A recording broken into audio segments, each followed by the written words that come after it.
Escape. Escape tonight to Paris of 500 years ago.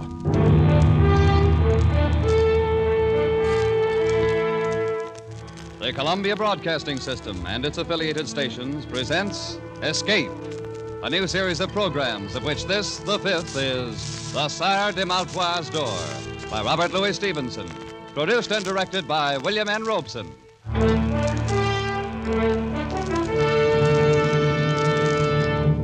The pen of Robert Louis Stevenson has been an avenue of escape for 3 generations. Our grandparents thrilled to the macabre metamorphosis of Dr. Jekyll, just as we will never forget the nursery menace called Long John Silver. Tonight we escape with Robert Louis Stevenson down another avenue, which leads to Paris in 1429, and the amazing adventure of the Sire de Maletroit's Door.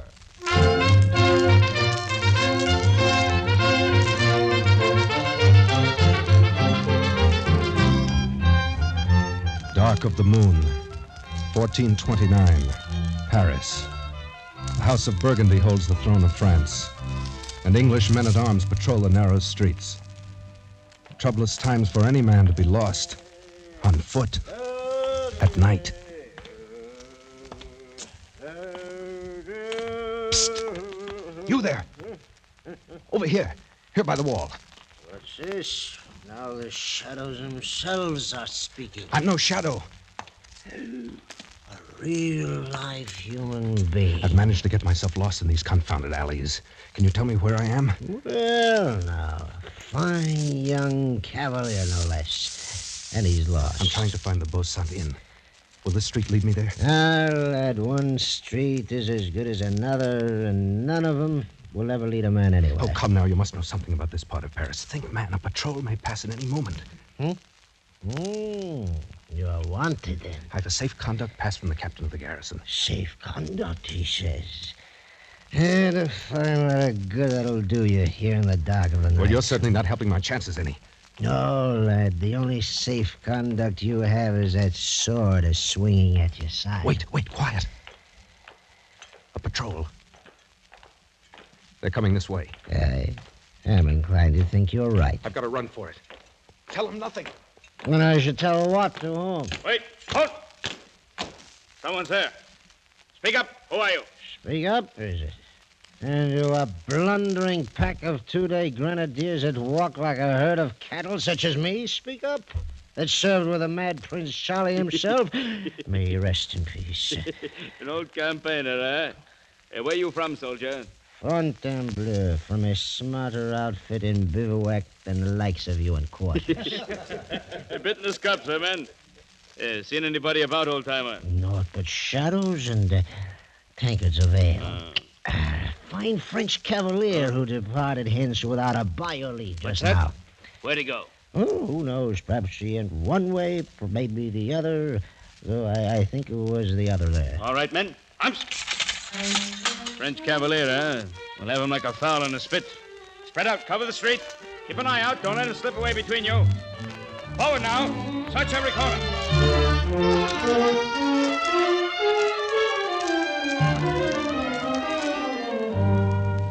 Oh, the fool. The drunken fool. I'm for it now, all right. This cross street. There's a bare chance they'll pass it by. If I can only get through here.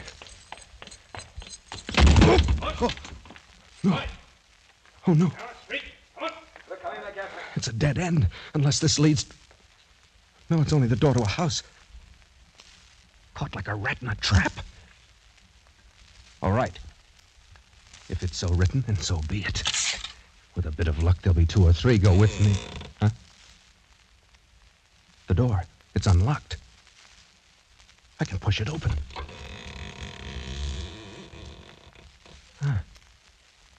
Black as the mouth of hell inside. Well, what have I got to lose? There. Come alive now. You have to be here someplace. Not that door, you dare!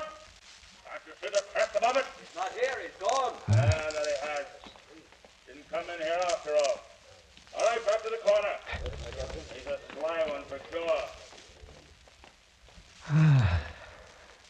That was close. Too close. Now to get out of here, and no one in the house will ever be the wiser. Huh? What's this? The door's locked. Oh, it's a trap. But why? Why would such a thing be done? I came in here by chance, one chance against a million. Wait. It's a light. Somewhere inside the house. Well, by all rights, I should be dead at this moment. So...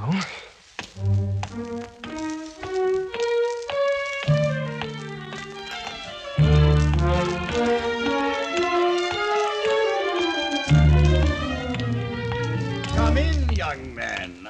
I've been expecting you all evening. I fear you must be mistaken, sir. My visit is quite unexpected for both of us.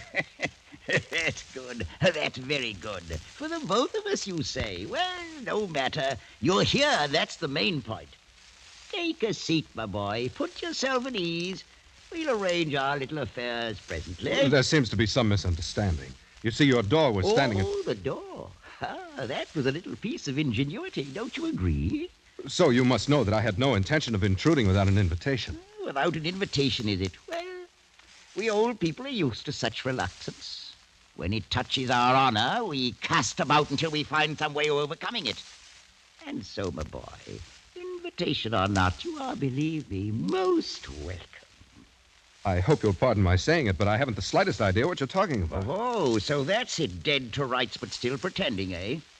You're a clever rogue. Sir, all right. My name is Denis de Beaulieu. I am not a guest in your house by my own choice, and I am not accustomed to being...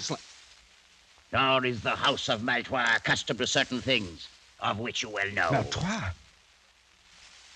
I should have expected better treatment at the hands of one of the most honored families of France. Honored indeed, until you, Monsieur de Beaulieu, took it upon yourself to dishonor us. Sire de Maletroit, I have attempted to explain that I took a stand before your door to fight off a patrol which I'd encountered in the street. I assure you I had no slight intention of forcing myself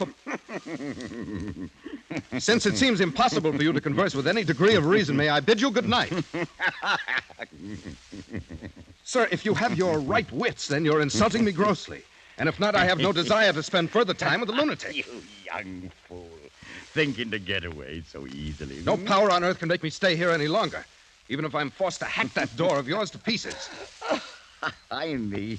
And now, will you please sit down, my dear nephew? Nephew, you lie in your teeth. I said sit down. You think for a minute that I made a little contrivance for the door and stopped short with that? If you want to be bound hand and foot till your bones crack inside of you, then get up. Try to get away. But if you'd rather stay a free young buck, agreeably conversing with an old gentleman, sit where you are in peace. You mean, then, I am a prisoner here? I stated the facts. Draw your own conclusion. Ah, Père François, come in, come in. Thank you, Messiah. Tell me, how is she? A little better frame of mind, I hope? She is more resigned, at least, Messiah. Well, now, isn't she hard to please? A likely stripling such as this, well-born, and her own choice.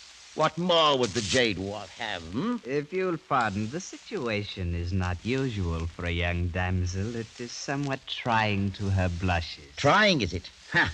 She should have thought of that before the dance began. She called the turns, and now she'll do the pay. At the risk of being presumptuous, may I ask who she is? Ha! You hear that, Père François? Monsieur de Beaulieu wishes to know who she is. I heard, Messiah. I am pleased that you find my most casual remark so amusing. So, you'd like to know who she is. Very well.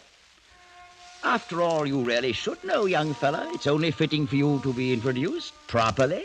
Come along, come along. I'll take you into she, all right. Why, that's the reason I planned the whole thing. You stubborn young scoundrelly blackguard.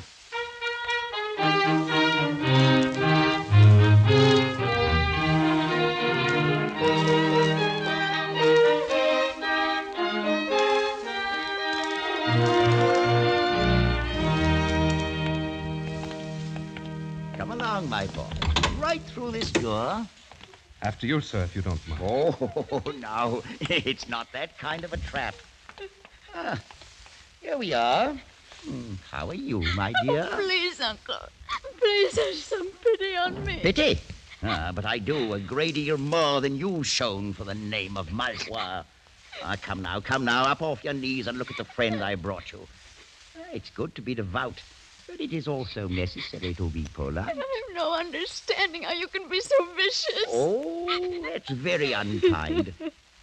And now, Monsieur de Beaulieu, since we've decided to keep up this farce, allow me to present my niece, Blanche de Maletroit. It's such an inhuman thing, surely heaven itself. He's not the man. My uncle, this is not the man. Expected you to say as much, my dear. Is it so unfortunate you couldn't remember his name? But it's true. I swear by the Blessed Virgin, I do not know this man. I've never laid eyes on him before. Please, sir, tell him. Tell him we've never seen each other before. For myself, at any rate, I've never had that pleasure. Sire, I've not met your lovely niece before this moment. Oh, now isn't that too bad? But it's never too late to begin. Quite often these impromptu marriages turn out very well in the end. Marriage? Sire de Maletroit, will you please be kind enough to explain what you mean? Aha, now, surely you've heard of the custom of marriage. It's quite widely practiced. At least, sir, I've never heard before of such a maniac as I perceive you to be. And I've no intention of marrying anyone. Then may I ask what were your intentions, my boy? Oh, well, no matter now.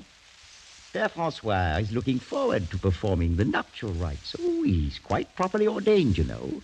So, shall we say, in 2 hours? Meanwhile, I suggest you become better acquainted. Wait. Uncle, you can't be in earnest. I swear to you I'll kill myself before I'll be forced on this young man. Forced? Oh, come now, my dear Blanche. Is it possible that you think I'm lying? That you still believe this is the man? Frankly, I do. Well, then you're wrong. I refuse utterly even to consider Enough, my such... dear. You took it upon yourself to dishonor the name of our family. You forfeited all right whatsoever to question my designs. I consider it a duty to see that you're married with as little delay as possible.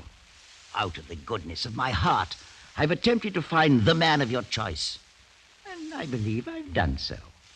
But if not, then I care not one jackstraw. Is that perfectly clear? It's clear, sir, that you're a madman. Perhaps, my dear nephew. I'm not your nephew, nor will I be. I'd sooner die 1,000 times. Such a fury against the inevitable. But at any rate, you'll have 2 hours to compose your differences. Père Francois, bring the clock. Very well, Messiah. Thank you. Place it there. This, Monsieur de Beaulieu, is another of my little contrivances, and one that is hardly less ingenious than my door. Messiah, your accomplishments are of no interest to me whatsoever. Oh, I think you'll find this one most interesting. You will notice that the upper container is filled with water.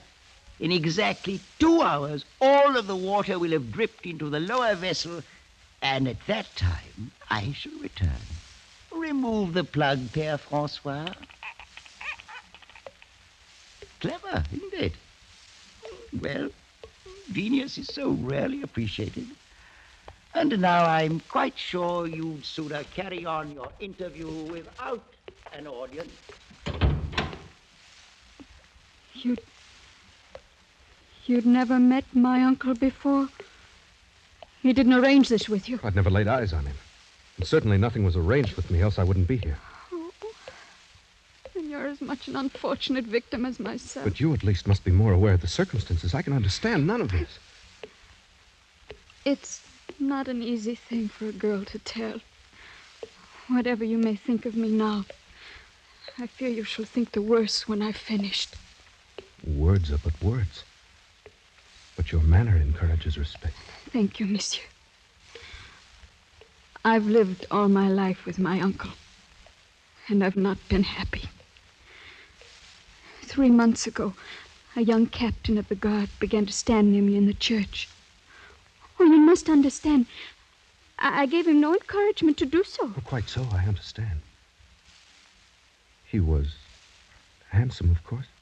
As a matter of fact, very. After a while, he began to pass me notes. He found me pleasing, wanted to meet me, and seemed most interested in me for some reason. I can believe that. This morning, he passed me a note urging me to leave the outer door open tonight so that he could speak a few words with me on the stairs. Oh, this is most difficult for me to tell, monsieur.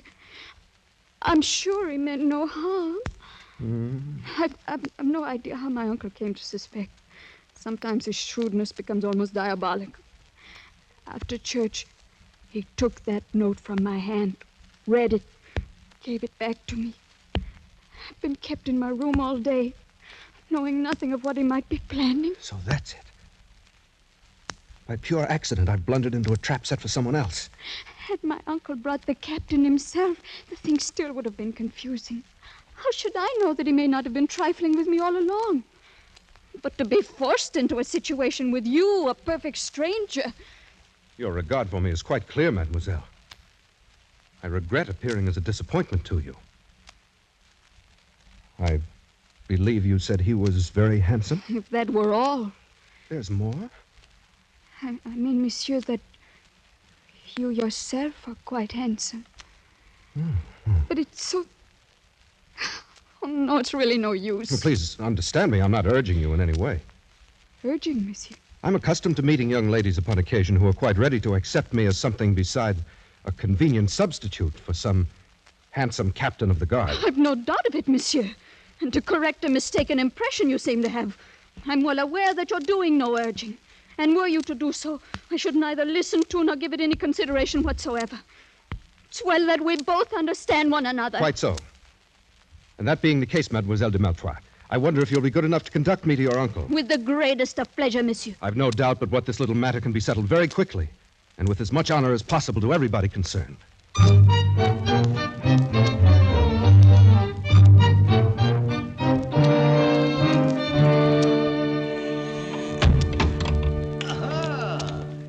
The full 2 hours weren't necessary.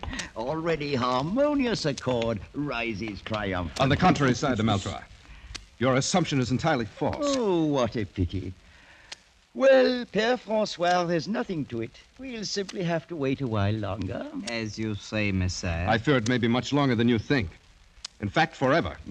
That's a very long time indeed. And you, my dear niece, what are your sentiments in the matter? I will not marry this man. Do what you may, uncle, I will not marry him. Right back where we started. Can it be that our young friend is lacking in perception, Père François? It is possible, Messiah. I'm not at any rate lacking in a sense of honorable conduct. Dragged in here against my will, I've addressed your niece in the manner of a gentleman. I found her charming, lovely, delightful. Monsieur. But now I have the honor of declining your offer of her hand. Let that end the matter. It's not as simple as that. Take a look from my window there, and tell me what you see on the wall beneath it. What do you mean? See for yourself. Whatever it is can have no bearing on the matter. There's an iron ring set in the wall. Quite so, and fastened to the ring? A rope. Right. So we have two elements. And to complete our little diagram, we need a third one. That element is, at the moment, firmly attached to your body. I'm referring, sir, to your neck. Uncle, no. And may I inquire the purpose of the dogs there in the courtyard below? Are they also a part of your devilish plans? My dear young man, a body doesn't hang in ropes forever, you know. You maniac. Even murder doesn't stop you. Ooh, that's such a nasty word. Let us confine ourselves to the bald facts. At the end of your 2 hours, you will prepare yourself either to marry my niece or to kick out your life while you swing at the end of that rope. There's no other alternative. I think there's one. Between gentlemen, at any rate. Arm yourself, sir. You fool. You think for a moment that if I'd regarded your sword as a threat, you'd still be wearing it? Père François, will you open that door to the passage, please? Of course, Messiah. I'll be most happy to. Gentlemen, show this rash young buck the color of your steel. Whether he likes to admit it or not, Monsieur de Beaulieu, one day A man grows too old to fight his own battles and must hire others to do it for him. Close the door, Père Francois. Then you'll not fight? Do I seem a fool? There'll be no fighting and no haughty refusal to marry my niece. You found her charming, well and good. But I'll tell you this. Were she as common as the Paris road, more hideous than the gargoyle over my door, you'd not spurn the hand of a Maletroit and ever live to tell of it. Alive and married you'll be, or dead and hanging from that window, and soon after, food for the dogs. It's one or the other. Well, make up your mind.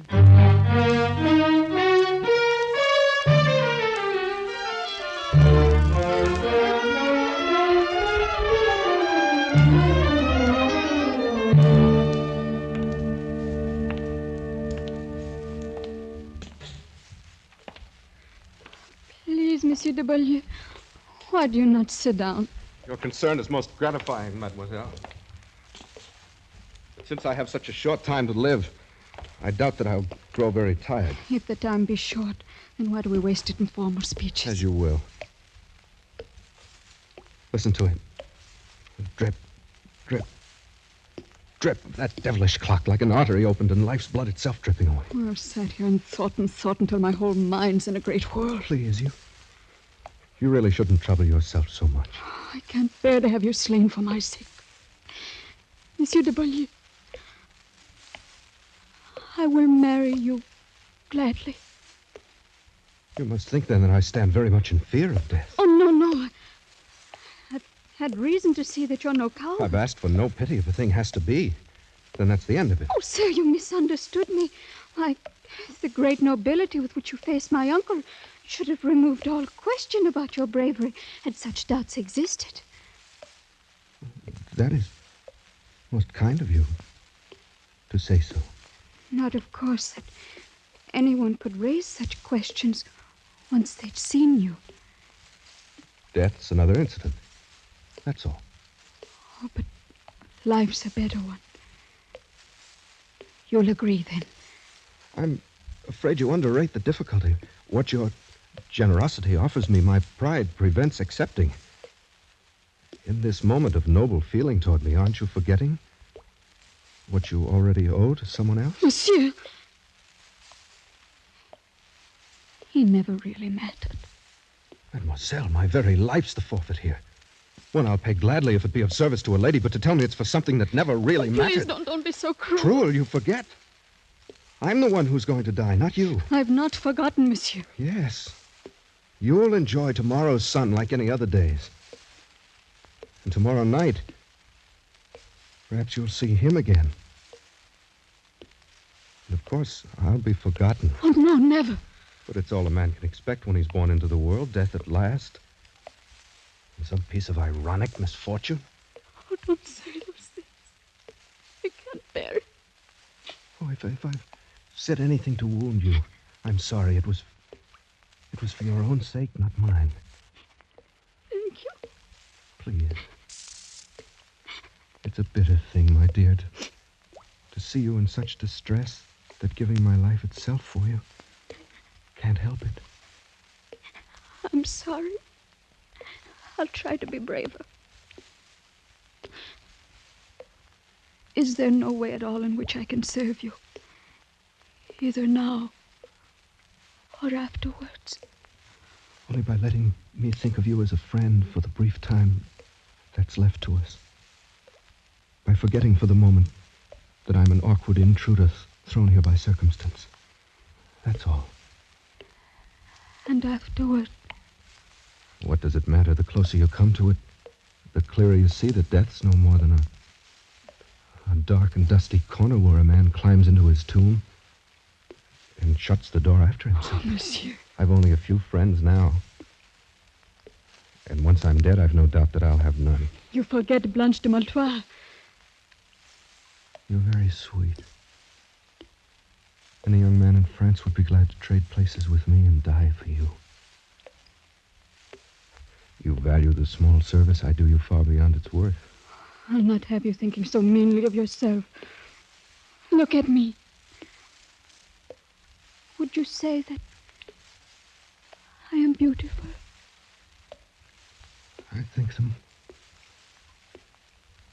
think the most beautiful girl I've ever seen. I'm glad of that.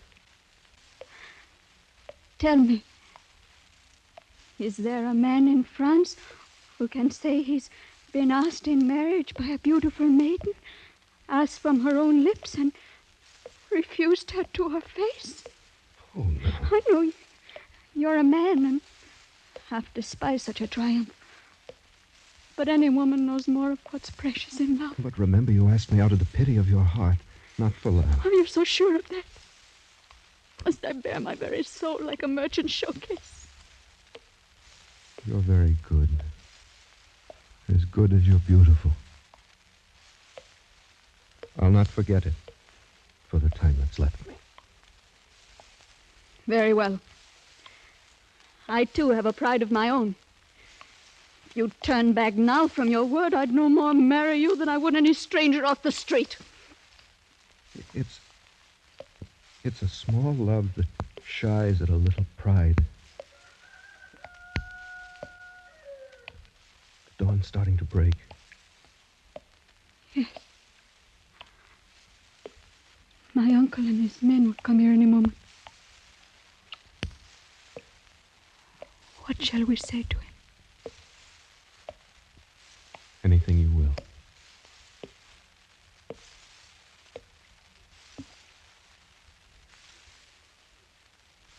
Oh. All of my life I'll weep for you. And weep the more because it was you. If I'm wrong, it's a great price I'm paying for it. One I'd not pay if I didn't care for you so dearly. Care for me? Oh, no, it's you who are being kind. It was in the moment your uncle brought me into you, and you raised your face to look at me. That's when I knew. Oh, strange. For it was then I felt it, too. Well, you've seen already that I'm not afraid to die. Oh, you're not. I know it. Blanche, is it really true, not something born of pity? I swear by all that's holy. I love you, Denny. Oh, my beloved.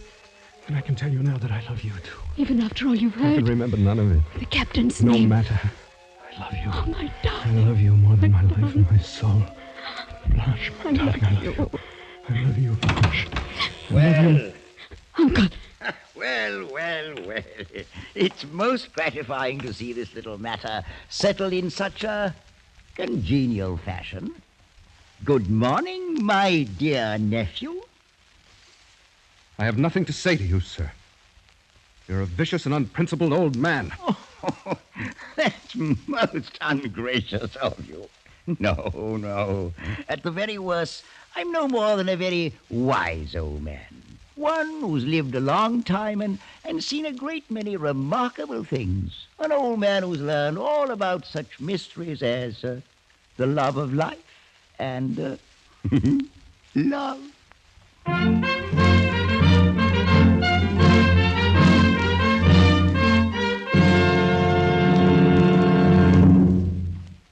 The Sire de Maletroit's Door by Robert Louis Stevenson was adapted for radio by Les Crutchfield and produced and directed by William N. Robeson, with Elliott Lewis as Denis, Peggy Weber as Blanche, and Ramsey Hill as the Sire de Maletroit. The special musical score was conceived and conducted by Cy Fewer.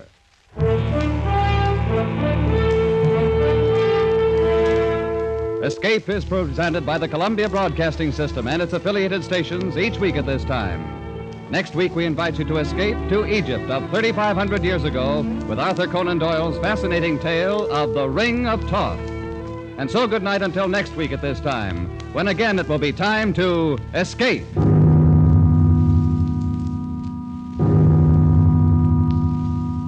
This is CBS, the Columbia Broadcasting System.